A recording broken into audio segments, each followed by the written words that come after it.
சூப்பரா இருக்கே ராகுல. சூப்பரா இருக்கா? நோ. இவனை அடையறதுக்காக உயிரோடு இருக்க நிறைய பெண்கள் துடிச்சிட்டு இருக்காங்க. இறந்து போனவங்களுக்கு அந்த வாய்ப்பை நான் கொடுக்குறேன். இவனை நீங்க அப்படியே தூக்கலாம், நல்லா தூக்கிக்கோங்க.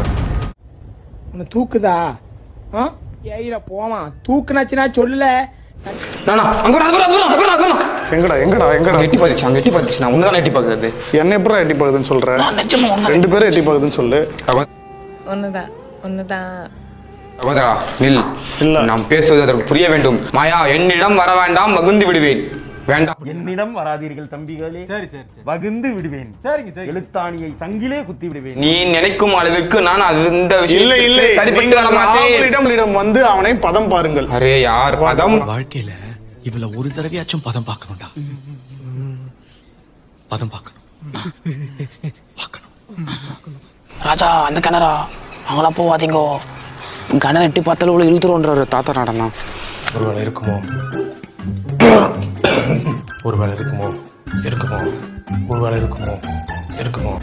Hello guys, welcome back to another பேய் வீடியோ.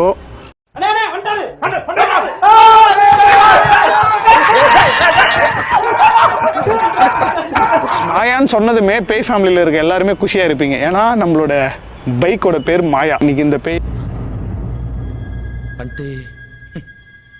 நான் உண்மை சொல்லணும்னா, உள்ளே வரும்போது அவங்க ஒரு கிணறு, அந்த கிணறு பார்த்ததுமே அவங்க ஒருத்தர் பீடி பிடிச்சினா நாவா எதுக்காந்துக்கிறீங்க உள்ள போய் வீடு போறீங்களா அப்படின்றது இருக்கா? இல்லப்பா, ராத்திரி 12 மணி அன்னைக்கு பேய் வரும்னு சொல்லுவாங்க. அதை சொல்ல 11:45 நீ வருவியா? இன்னும் 1/4 மணி நேரம் தான் இருக்குது. பேரை வாங்கி சாப்பிட போற, கிளம்பு. மாயா மாயா மாயா எல்லாம் சாயா. அந்த பாட்டு கேட்டிருக்கேன் ராகுலே. பாபா படம் தானே? ஆமா.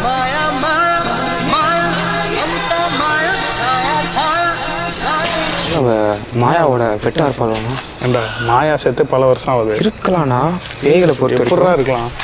அது பேர் பிடிக்கல பேர். அதுக்கு பேய்களை பொறுத்த வரைக்கும் பெட்டு கூட வச்சுக்கும். யாராச்சும் உள்ள வராங்கன்னா அது போய் சிக்னல் சொல்றோம். அந்த மாதிரி என்னென்ன சொல்றோம் பாருங்க. கம்பி கட்டுற கதையெல்லாம் எடுத்து போடுறாங்க. என்னடா டேய் தாய்வலி மொத்தா ராகுல், அந்த மாதிரி பேய் எல்லாம் அந்த மாதிரி திட்டாது. நான் தான் என்ன தான் திட்டினேன். நேரில் அது பயன்ட்டேனா? உன்ன நீயே திட்டிக்கிறியா? ஆமா. இல்லடா, ஏதோ ஆம்பளை வயசு கேக்குதுடா. அது ஆம்பளைனா அதுக்கு வயசாயிடுச்சுனா 1947 செத்து போனதுனா. வயசான ஆடும் கிளவி வயசு தாண்டா வரணும். வயசான ஆம்பளை வயசு வரும் பொம்பளைக்கு. அது என்னடி வயசு இது? நீங்க அந்த காலத்து ஆளா இருந்தாலுமே இந்த காலத்துல ஒரு ஃப்ரெஷ்ஷான பையன் ஒருத்தர் இருக்கான். வேணா நீங்க அவன் உடம்புக்குள்ள பூந்து அவனை என்ன வேணா பண்ணலாம். சொல்ற உடம்பு தூக்கி போடலாம். நான் காலைல விழுந்துருவேன் சும்மா. அவனுக்குள்ள இருக்கிற எல்லாத்தையும் உறிஞ்சிக்கலாம் நீங்க வந்து.